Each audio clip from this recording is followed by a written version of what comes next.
حضرت محمود غزنوی نے ایک دن فرمایا کہ میں حضرت خضر علیہ السلام کی زیارت کرنا چاہتا ہوں۔ ایک غریب آدمی کھڑا ہوا، وہ کہنے لگا میں آپ کو زیارت کرا دیتا ہوں،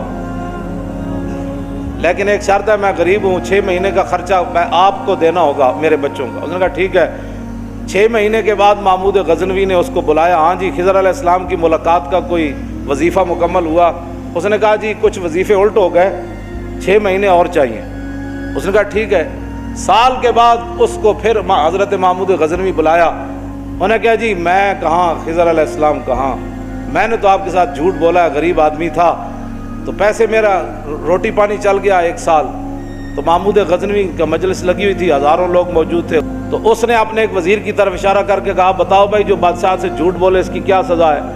وہ وزیر کہنے لگا کہ اس کو قتل کر دیا جائے۔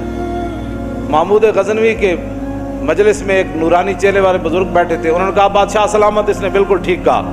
پھر اس نے ایک دوسرے وزیر سے پوچھا، اس نے کہا جی اس کی کیا سزا ہے جس نے بادشاہ سے داؤ بھی لگایا اور جھوٹ بھی بولا؟ اس نے کہا یہ گردن نہ اتاریں، یہ تو پھر جلدی مر جائے گا، اس پر کتے چھوڑے، یہاں تک کہ کتے اسے نوچ نوچ کر کھائیں تاکہ اس کو پتہ چلے بادشاہ سے جھوٹ نہیں بولا جاتا۔ تو وہ بزرگ نورانی چہرے والے کہنے لگے بادشاہ سلامت، اس نے ٹھیک کہا۔ ایک ہی صف میں کھڑے ہو گئے محمود و ایاز۔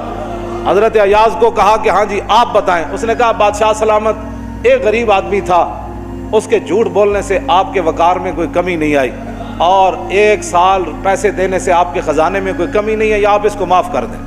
وہ نورانی چہرے والا بزرگ کہنے لگا بادشاہ سلامت بالکل اس نے ٹھیک کہا۔ محمود غزنوی نے ان بزرگوں کو قریب بلایا، انہوں نے کہا یہ کیا بات ہے، جو گردن اتارنے کا کہتا ہے وہ بھی ٹھیک ہے، جو یہ کہتا ہے کہ کتے چھوڑ دیا جائیں وہ بھی ٹھیک ہے، جو معافی کرتا ہے۔ اس نے کہا کہ جس نے کہا نا گردن اتار دو، یہ اس کا خاندان تھا کسائی، گردنیں اتارنے کے یادی ہیں، اور کہا کہ غلطی تو تیری ہے جیسے تو نے ایسے لوگوں کو وزیر بنایا۔ اس نے کہا جس نے کتوں کا کہا نا کتے چھوڑو، اس کے آباء و اجداد بادشاہوں کے کتے نہلایا کرتے تھے، اس نے اپنی فطرت اپنے خون کا بتایا ہے۔ اور کہا کہ رہ گیا ایاز تو یہ سید ہے، اور سید کربلا میں لٹے بھی گئے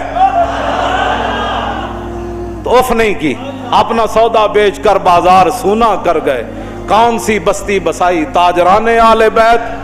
کیوں جی یہ سید ہے۔ جب یہ کہا نا یہ سید ہے تو محمود غزنوی کرسی پر کھڑا ہو گیا، وہ کہنے لگا ایاز تو نے آج تک بتایا ہی نہیں میں آل رسول ہوں، اتنا ظلم کیا تو نے بتایا ہی نہیں آج تک۔ تو حضرت ایاز فرمانے لگے کہ اچھا میرا راز ان بزرگوں نے کھولا تو میں بھی آپ کے سامنے ایک راز کھولنا چاہتا ہوں۔ انہوں نے کہا جی وہ کیا ہے؟ انہوں نے کہا یہ جو بزرگ ہے نا یہ خود حضرت خضر علیہ السلام